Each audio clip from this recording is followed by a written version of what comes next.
Do you have to select a quarterback in round one of your Dynasty Superflex startup drafts? All that and more this episode of Locked On Dynasty Football Podcast. You are Locked On Dynasty Football, part of the Locked On Podcast Network. Here are your hosts, Marcus Mosher and Kate Madjuk. Welcome back to the Locked On Dynasty Football Podcast. We appreciate you guys tuning in. We want to thank you for making us your first listen every day. I am your host, Marcus Mosher. You can follow me on Twitter at Marcus_Mosher. Joining me today, as always, is Kate Madjuk. You can follow her on Twitter at Kate Madjuk. We are continuing with some of our summer strategy series. That's a lot of S's all in a row. Talking today about Superflex, continuing with that alliteration. Kate, I think Superflex leagues are the most popular dynasty formats right now. My question for you to get us started is, do you have to select a quarterback in round one of your Superflex leagues? I don't think you have to. I think usually you're going to want to. B, usually it's going to give you an advantage to do so. But here's my biggest caveat. If you have a chance to get a significant positional advantage with another pick, so say you're at the end of the first round and nothing but quarterbacks and maybe Travis Kelce, Bijan, like if you're in a position where you can get Justin Jefferson, who is in my mind, like, he is a tier breaker. If you can get a true difference maker and an elite offensive weapon in kind of giving up maybe one of those like more mid-tier quarterbacks that, isn't necessarily going to be a huge positional advantage. That's when I decide to zig and zag, is if I can kind of, get an edge It's the somewhere number one else player at a besides position, quarterback. right? Yes. Yeah. Like that can be huge and that can make or break your team, because the tier difference between like wide receiver 1 and wide receiver 12, that can be, somewhat significant. The tier difference between, quarterback 7 and 8 and quarterbacks like 15, 16, not that significant. I want to dive into this a little bit more because I think if you're going to pass on a quarterback in round one, you better take a position that is, or a player that is clearly the top player at his position and somebody who you feel like is going to stay at number one for a while. That's why I'm looking at like the Dynasty ADP right now, and Bijan Robinson is like, I think he's going at the bottom of round one of your Superflex leagues. I have a hard time drafting him there. As great as I think Bijan is, do I know that he's going to be the number one dynasty running back for the next several years? I don't. I haven't even seen him play a snap in the NFL. Travis Kelce, we think he's going to put up elite numbers this year, but he's 34 years old. You can't take him in the first round of these drafts. So it really comes down to Justin Jefferson. And then the question I have for you, Kate, is what's the tipping point at quarterback? Like, who's the quarterback that you would be like, you know what? I'm not taking this guy over Justin Jefferson.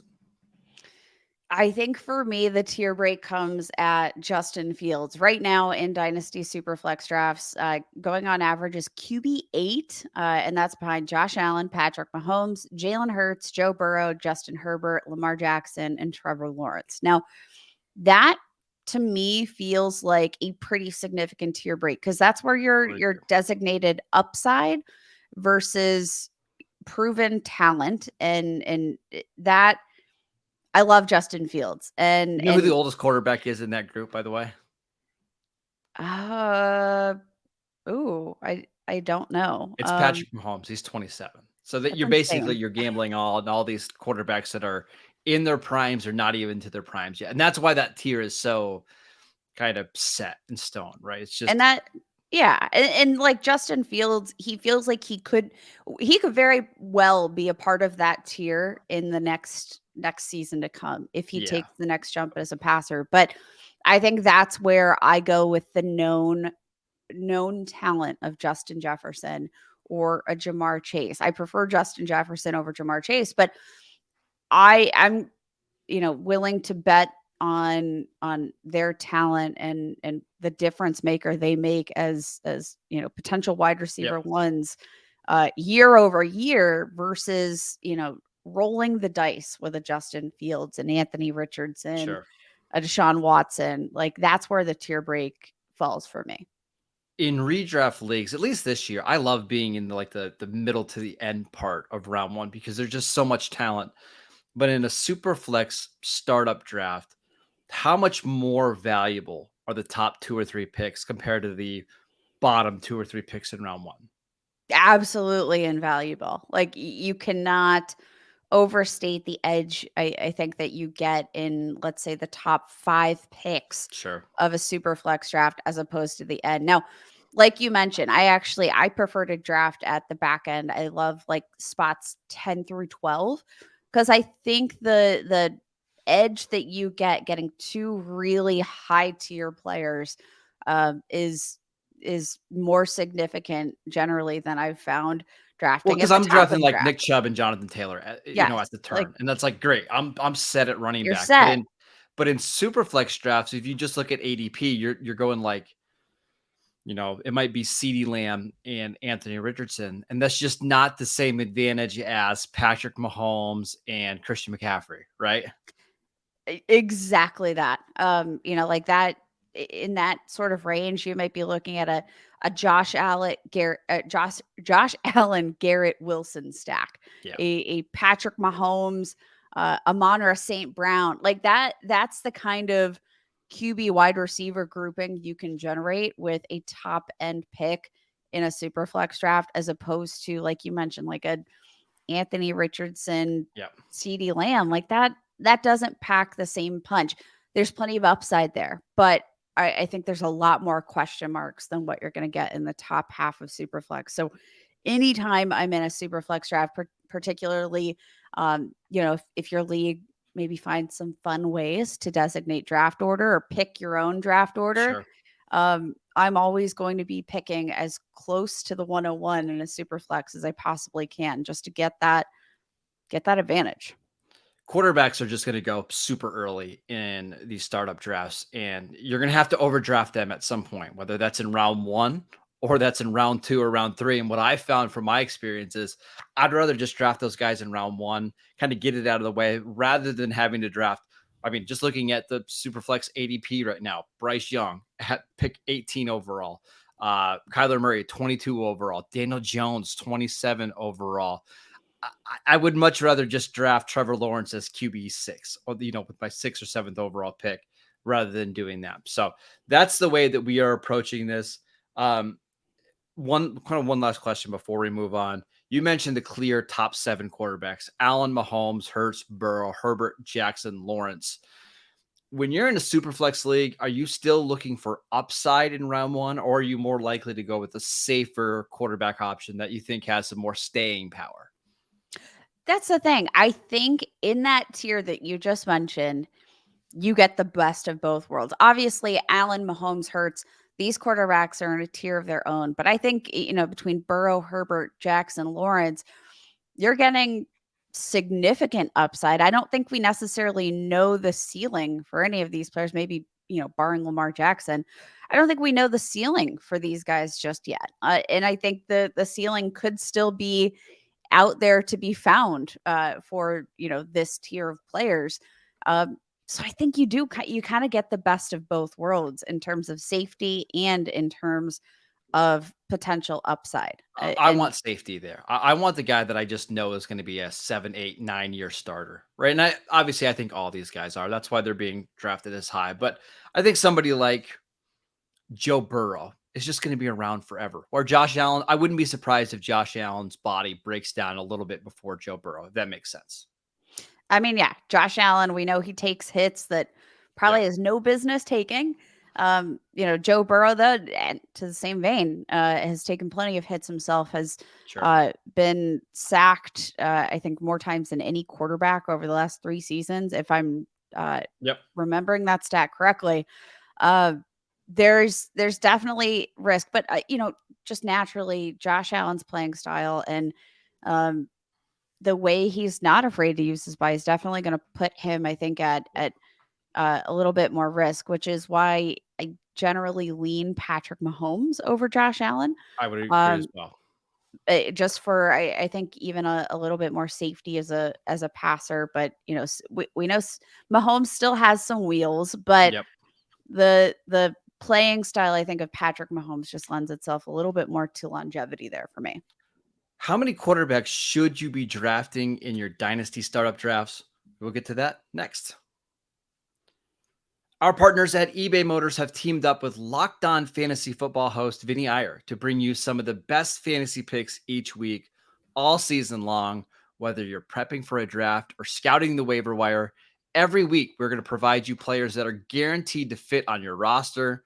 So, with draft prep underway for the upcoming season, let's see who Vinny has picked out for us in this week's eBay's Guaranteed Fit Fantasy Picks of the Week. This week, it's Justin Jefferson.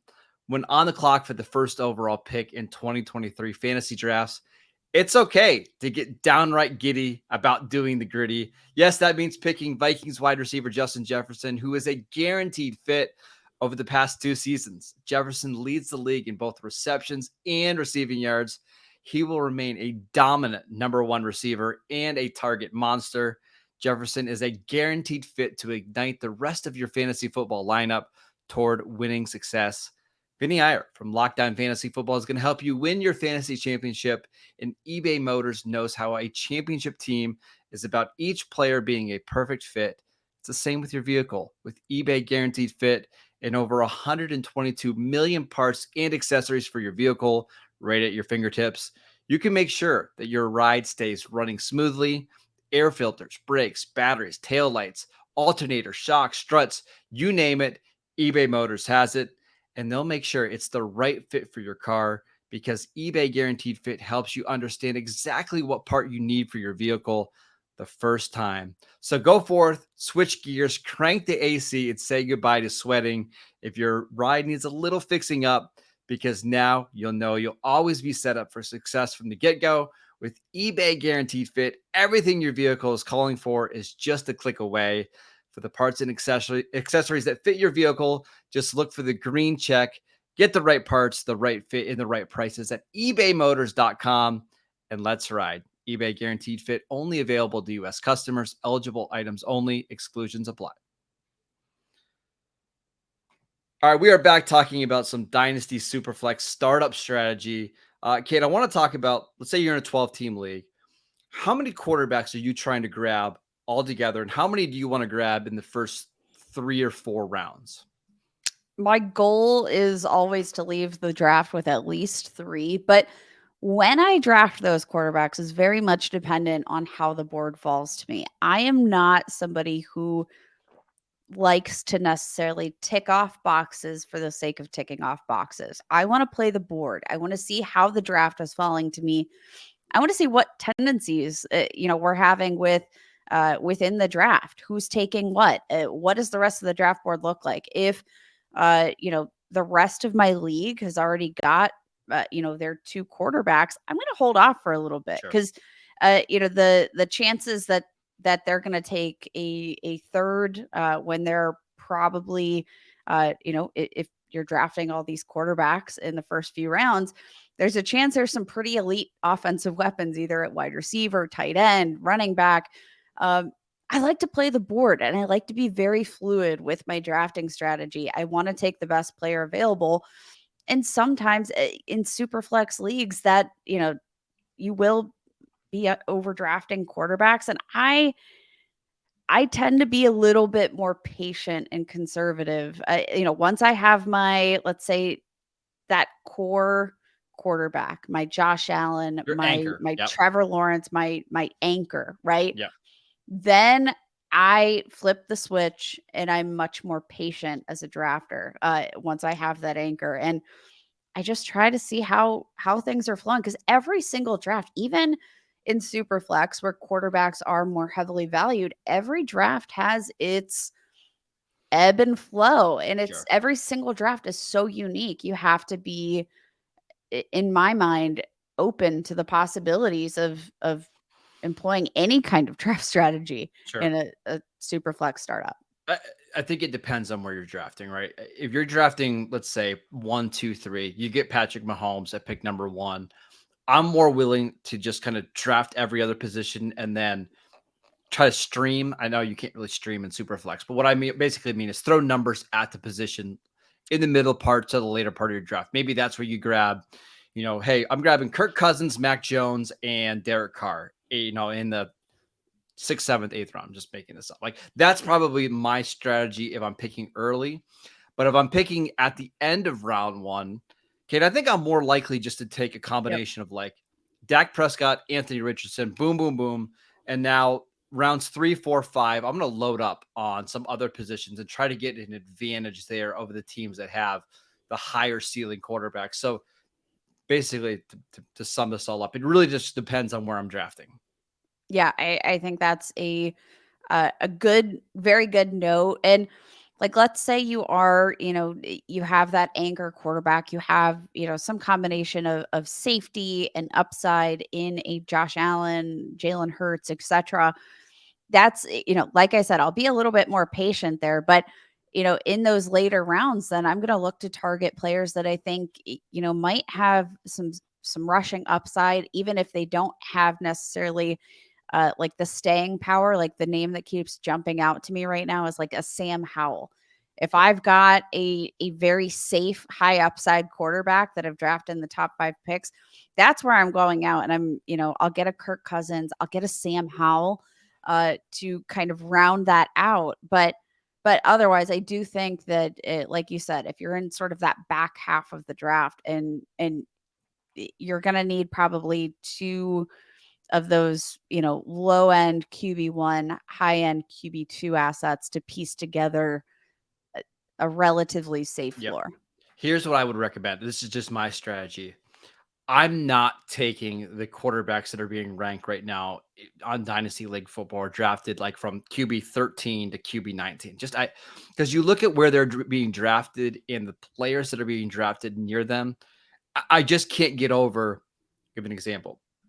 Daniel Jones and CJ Stroud are going ahead of players like Chris Olave, T. Higgins, Kyle Pitts, Jahmyr Gibbs, Drake London, Mark Andrews. Like, there's just too big of a talent gap. I'll take a Chris Olave and hopefully I can find a quarterback later, or maybe I'll just try to stream the waiver wire between Baker Mayfield or whoever, because there's just not that big of a talent discrepancy there for me to just gamble on the quarterback position over the freakish wide receiver talents.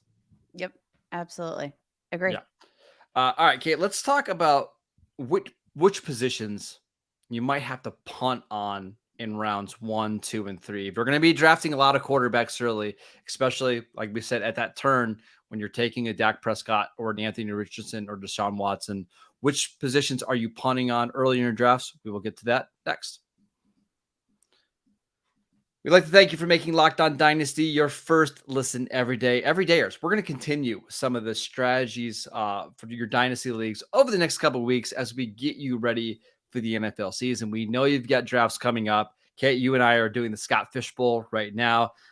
Once we get a little bit more into July, we get into early August. That's when your fantasy drafts are really going to kick up. So make sure you are tuning in to Locked On Dynasty every single day. My final question for you here. In a super flex draft, there's always going to have to be a position or even two that you punt on early. For you, what is that position? Everydayers, this isn't going to be a surprise. It's the running back position. And it just, again, it comes by nature of the position. I tend to, just with the amount of turnover at the running back position, I like to build a core of, in a super flex draft, I like to build a core of quarterbacks, supplement that with wide receivers who have more stability. If I can get one of these elite tight ends, like there have been super flex drafts where I don't leave with a single wide receiver or running back in the first 4 rounds. If I'm going heavy quarterback, I get an elite tight end. Suddenly I'm without a wide receiver or running back through the first 4 rounds. Like that tends to be my philosophy. Now, if I'm gonna rank, I'll punt running back, Then I'll punt tight end if one of these elite tight ends are off the board. Wide receiver, second most important to me. And then, of course, the quarterback position. How about you, Marcus? It depends. I think for the most part, I'm punting wide receivers in rounds 1, 2, and 3. And I'd rather go attack some other positions. I mean, obviously, I'm going to try to get 2 quarterbacks in the first 4 picks if I can. But there's so much depth at the receiver position where, give an example, Amon-Ra St. Brown going at the end of round 2, right? Beginning of round 3. I love Amon-Ra St. Brown, but I would rather wait 2 rounds later and I can get somebody like Devontae Adams, who's going at pick 50, or I can get Deebo Samuel, who's going at pick 54. I think I would rather try to get some of those other positions because I think you can get some really good running backs and really good tight ends available in the second or third round. A perfect example, Travis Kelce, who I know has some age concerns, going at 28 overall. Or you can get Kyle Pitts going at 32nd overall. Or if you want a running back, Austin Eckler going at pick 35. I think receiver is the one position because of the depth. I'm willing to wait on it a little bit. I think that's fair. I like that. I like these elite performers, right? But again, everything's so dependent on how your draft board falls because every draft is kind of like a snowflake. Well, especially in Superflex drafts, because you just don't know. You could get caught at the end of a run, right? Where, hey, I'm not going to take a wide receiver running back in round 1, but all of a sudden 10 quarterbacks are off the board in the first 10 picks. Then you have to pivot a little bit. Yep, absolutely. It's why we love Superflex drafts. Is they're so different, and it's so just dependent on do people want to get stuck at the end of the run? Can they zig when everybody else is zagging? Like it's really test your ability to kind of make moves during a draft and change your strategy. It's a lot of fun. So just to recap, if you can, we really recommend drafting one of the top 7 quarterbacks early in your drafts. And that list of quarterbacks is Josh Allen, Patrick Mahomes, Jalen Hurts, Joe Burrow, Justin Herbert, Lamar Jackson, Trevor Lawrence. I think our order might be a little bit different. I would put Mahomes at number 1. I think you would as well. But that's the clear top 7. If you can get one of those guys, draft them. If you can't, that's when you maybe would look at drafting a Justin Jefferson or maybe a Jamar Chase. I'm looking at the back end of round 1 as maybe the time to double dip on quarterback, whether, again, that's a Dak Prescott, Anthony Richardson, Deshaun Watson. Any other kind of final thoughts here for your Superflex startup drafts before we head out? All I got is be agile. Be agile. You have Don't to be, right? Be rigid. And then you're going to have a successful draft. Because if you just go into the draft saying, hey, I'm drafting a quarterback in round 1, I'm drafting my wide receiver in round 2, my second quarterback in round 3, I can promise you're going to hate your draft because it's just not flexible enough. Yep.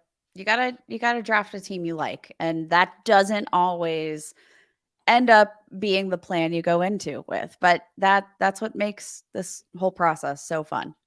And remember which positions are going to stretch in these drafts. Quarterbacks are not. They're going to get gobbled up early. Wide receivers are. So if you're weak at wide receiver coming out of the first 3 or 4 rounds of the draft, it's okay. You could still get some really solid players. And again, I'm going to mention some guys.